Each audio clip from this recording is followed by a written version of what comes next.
the Titanoboa still existed today.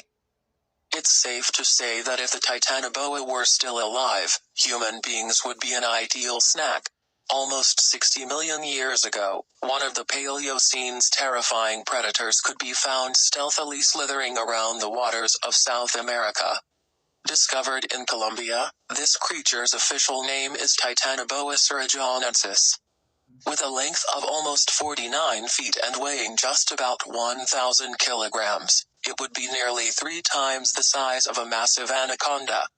If you are a person of average height, its 3-foot girth would be about as high as your waist. Fortunately, or maybe, unfortunately, you would be most likely to find a Titanoboa when you're both busy hunting for fish or swimming. It's actually a matter of physics.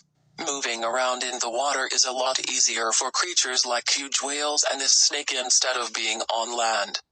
And even though living in trees has never even been an option for this great snake, it could trek inland on certain occasions.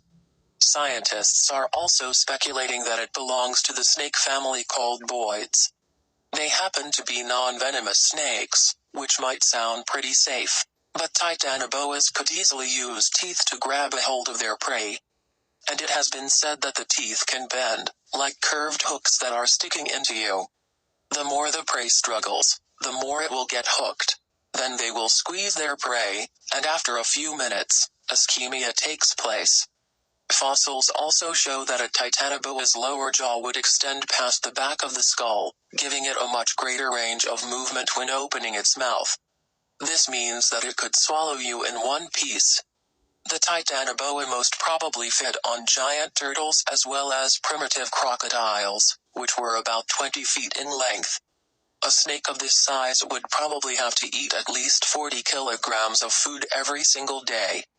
That's almost twice as much as an anaconda. These snakes are absolute assassins that can move very easily in water, and there's no doubt that humans would be the ideal choice for a snack. Places like Australia seem to coexist with such troublesome snakes, but the sheer massiveness of the Titanoboa would easily dwarf anything we're used to. The Titanoboa would have preferred a hot, damp, jungle-like area, like the Amazon, as snakes rely on the heat from outside their bodies to survive. Approximately 58 million years ago, the Titanoboa lived in an environment that was about 5 degrees Celsius warmer than it is today. Could it be possible to find these giant snakes in Asia or a place like Florida? This is because it's sweltering and humid for the better part of the year. Because of its massive body, it would most likely hide in hot and swampy areas or lakes, as this also allows it to hunt much more efficiently. Alligators that lounge along golf course lakes are quite common in Florida, and the Titanoboa could very easily be attracted to this food haven. And if there happened to be no alligators on the menu that day, what would be the next best option? Easy, the golfers. We bet you are wondering if there actually is any benefit to having the Titanoboa around. There actually would be, and it's for pest control. Deer, raccoons, or just about anything ripping through your garbage would no longer be an issue with a Titanoboa on the lookout. Although no one actually knows the exact reason why Titanoboa went extinct, but 2 theories have been put forward.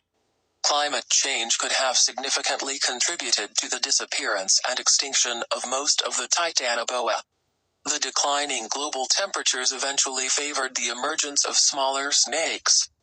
Larger reptiles were gradually erased, and smaller snakes, along with other reptiles, took over their places in the ecosystem.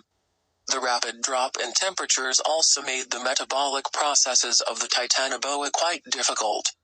Habitat change also contributed majorly to the extinction of the Titanoboa.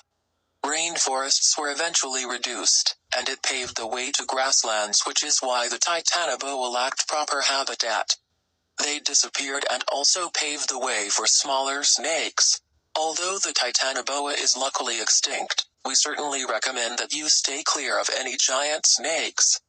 In 2018, an Indonesian woman was swallowed by a giant python.